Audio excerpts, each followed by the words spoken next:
À Madagascar, Andry Rajoelina, officiellement élu chef de l'État, la haute cour constitutionnelle valide la victoire annoncée en premier lieu par la commission électorale.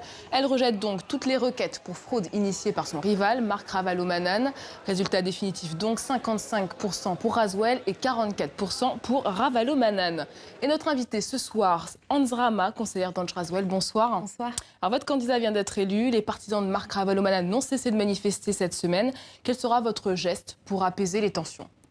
Déjà, je pense que le président est nouvellement élu, Andry Rajoelina, a fait une allocution un peu plus tôt dans la soirée en disant qu'il est le président de tous les Malgaches.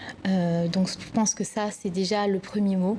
C'est-à-dire qu'il a été élu à 55% des voix et il est le président de tout Madagascar. À noter également qu'à la sortie de la HCC, le candidat... La haute cour constitutionnelle. Oui, la haute cour constitutionnelle.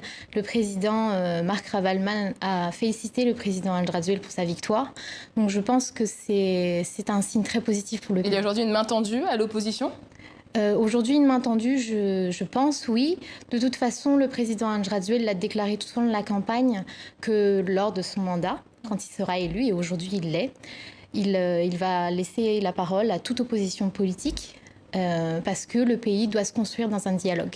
En tout cas, dans les deux camps, on a crié à la fraude massive durant cette élection. Comment vous allez reconquérir ceux qui ont voté pour Marc Ravalomanan et ceux qui n'ont pas voté? L'abstention a atteint 52% dans ce scrutin. La seule façon pour rassembler tout le pays, convaincre les personnes qui se sont abstenues et pour les personnes qui n'ont pas voté pour le président Andry Rajoelina, eh bien, c'est la preuve par l'action.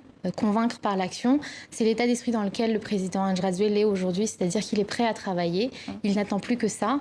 Et puis c'est un défi qu'il se pose aussi, c'est d'unir tout le pays. Très vite, il va convaincre... Une mesure phare qui va être mise en place là? Alors en fait, tout est prioritaire dans le pays. Ça, une seule, je vous en demande qu'une seule. Une seule, ce sera le plan d'urgence sociale.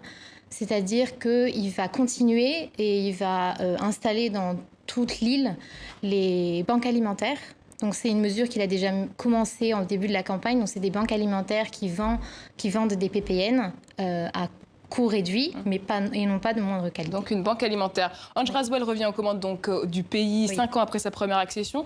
Quels écueils va-t-il éviter, écueils dans lesquels il serait tombé lors de son premier mandat? Déjà, la première chose, c'est qu'il s'est préparé. Lors de son premier mandat en 2013, il n'était pas préparé, il a juste été porté par un élan patriotique et un mouvement populaire. Cette fois-ci, il s'est préparé pendant plus de 4 ans, il s'est entouré d'experts, de techniciens et voilà, il a un programme concret et applicable. Une dernière question d'actualité, une épidémie de rougeole sévit en ce moment à Madagascar, 16 000 cas recensés, 39 décès. Quel sera votre plan d'action?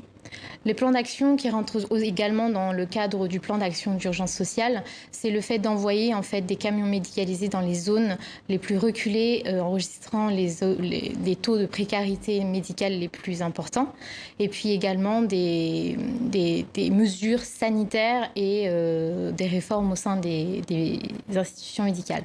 Anzrama, conseillère d'Andry Rajoelina, désormais élu président de Madagascar, merci d'avoir répondu aux questions de TV5 Monde.